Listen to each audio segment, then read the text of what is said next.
అందరికీ రామ్ రామ్, నేను మీ Satya. So day 6 of learning about medical reports లో ఇవాళ మన టాపిక్ వచ్చేసరికి హిమోగ్లోబిన్. సో బ్లడ్ లో 2 టైప్స్ ఆఫ్ బ్లడ్ సెల్స్ ఉంటాయి, ఒకటి వైట్ బ్లడ్ సెల్స్, ఒకటి red blood cells. Coming to WBC, దీనికి ఇంకో పదం కూడా ఉంది, అదే టీఎల్సీ అంటే టోటల్ లుకోసైట్ కౌంట్. అసలు వైట్ బ్లడ్ సెల్స్ పని ఏం చేసి తెలుసా? మన బాడీలోకి తెలియకుండానే bacteria, virus, fungal infections, inflammation వస్తున్నప్పుడు నీ ఇమ్యూన్ సిస్టమ్ అనేది అలర్ట్ అయిపోయి ఈ వైట్ బ్లడ్ సెల్స్ వచ్చి ప్రొటెక్ట్ చేస్తూ ఉంటుంది. సో దాని నార్మల్ రేంజ్ ఎంత ఉండాలి ఇక్కడ ఇస్తా, చదవండి ఒకసారి.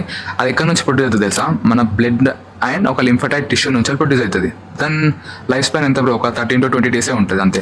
సో కమింగ్ టు ఆర్బీసీ, దీనికి ఒక పదం కూడా ఉంది, అదే ఎరిథ్రోసైట్. అసలు దీని పని ఏం చెప్తుంది అంటే, దానికి ఒక రెస్పాన్సిబిలిటీ ఉంది. లైక్ ఆక్సిజన్ మనం ఇన్హేల్ చేసినప్పుడు త్రూ బ్లడ్కి ట్రాన్స్ఫర్ చేసి మిగిలిన మొత్తం బాడీలో ఉన్న టిష్యూస్కి, ఆర్గాన్స్కి డెలివరీ చేస్తుంది. ఇది దీని పని. ఇది ఎక్కడి నుంచి ప్రొడ్యూస్ అవుతుంది? బోన్ మ్యారో నుంచి. దీని లైఫ్ స్పాన్ వచ్చేసరికి హార్డ్లీ 120 డేస్ ఉంటుంది. ఇక్కడ రేంజెస్ ఇస్తా, మొత్తం చూడండి ఒకసారి.